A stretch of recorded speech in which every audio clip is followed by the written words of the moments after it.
Friends, చూడండి ఈరోజు కాకరకాయ కూర చేస్తున్నా. నేను ఫ్రై చేయడం ఎప్పుడు ఫ్రై కాకుండా ఇట్లా కూరలాగా కూడా చేసుకుంటే టేస్ట్ బాగుంటుంది. ఎట్లా చేసుకోవాలో ఒకసారి చూస్తాను మీకు. ఫస్ట్ ఒక పెద్ద మంద ఉన్న గిన్నె పెట్టుకోవాలి. దాంట్లో కొంచెం బెల్లం వేసుకోవాలి. కొద్దిగా బెల్లం వేసుకొని అట్లా ఒక స్పూన్ ఉప్పు వేసుకోవాలి. ఒక అర స్పూను పసుపు వేసుకోవాలి. వేసుకొని ఇవి మనం ఒకసారి పొయ్యి వెలిగించి చూస్తా. ఇట్లా స్టవ్ ముట్టించుకొని కొంచెం మనము కొద్దిగానే వాటర్ ఎక్కువ అవసరం లేదు. కొంచెం ఆ బెల్లం కరిగేటట్టు కొంచెం వాటర్ వేసి, మందం గిన్నె అయితేనే మనకు మాడిపోకుండా ఉంటుంది ఇది. ఇవి అందుకోసం ఇవి వేసుకుందాం. మనం కాకరకాయ ముక్కలు వేసుకొని బాగా మగ్గియాలి. దీని వరకే సరిపోతాయి. ఒక మూట పెట్టుకొని, ఇంకా ఉప్పు కదా తొందరనే మగ్గిపోతుంది. ఉప్పు బెల్లం అనేది చేదు తగ్గిస్తుంది మనకు. పిల్లలైనా తింటారు కూర. చూడండి ఇట్లా కలుపుకొని మూత పెట్టి ఉంచుకుంటే మనకు మధ్య మధ్యలో కలుపుకుంటా మెత్తగా అయ్యే వరకు కలుపుకుంటా ఫ్రై చేసుకుందాం. ఇగో చూడండి ఇట్లా మగ్గిపోయినాయి కదా. మనం ఇంకో మెత్తగా అయ్యేలాగా ఇప్పుడు ఏంటంటే మెత్తగా అయిపోయినాయి. మనం తీసి పక్కకి పెట్టుకుందాం. చూడండి ఇట్లా నూనె వేసుకొని దానికి ఏమేమి కావాలంటే మనకు ఇట్లా ఇవి రెడీ చేసి పెట్టుకున్నాం కదా. కాకరకాయ ముక్కలు, జీలకర్ర, టమాటా, కరివేపాకు, ఉల్లిగడ్డ, అల్లం ఎల్లిగడ్డ, మిరపకాయలు, ధనియాల పొడి, పెరుగు. దీనికి మెయిన్ పెరుగు, చింతపండు రసం, కారం. దీనికి మెయిన్. ఇట్లయితే కూర చేస్తే ఒకసారి ఇట్లా ట్రై చేయండి, చాలా బాగా వస్తుంది. అసలు ఇష్టం లేని వాళ్ళు కూడా తింటారు. ఇట్లా మనం ఇట్లా ఉడకబెట్టుకున్నాం కదా ఫస్ట్ నాకు. ఓకేనా?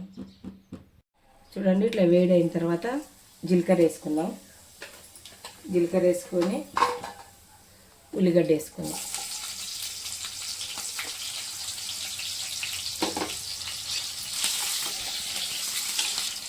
అల్లం వెల్లిగడ్డ వేసుకొని పచ్చివాసన పోయేదాకా వేసుకుందాం.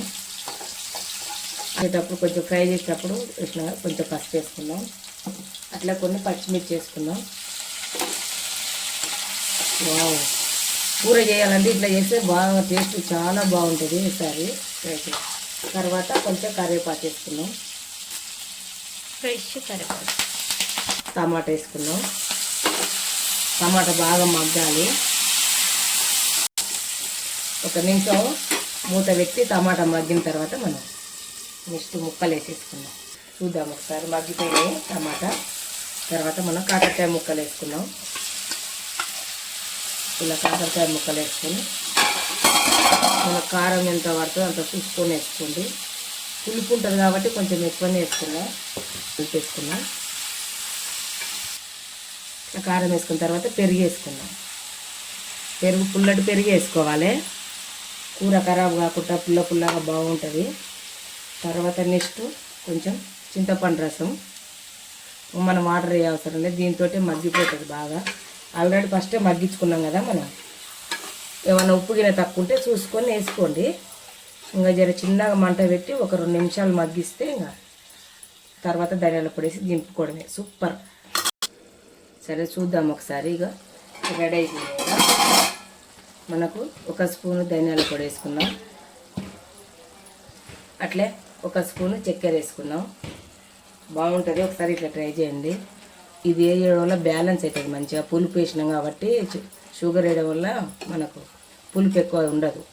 చూడండి ఇట్లా మీరు ఎప్పుడన్నా చేయాలనిపిస్తే చాలా అంటే చాలా ఇష్టంగా తింటారు.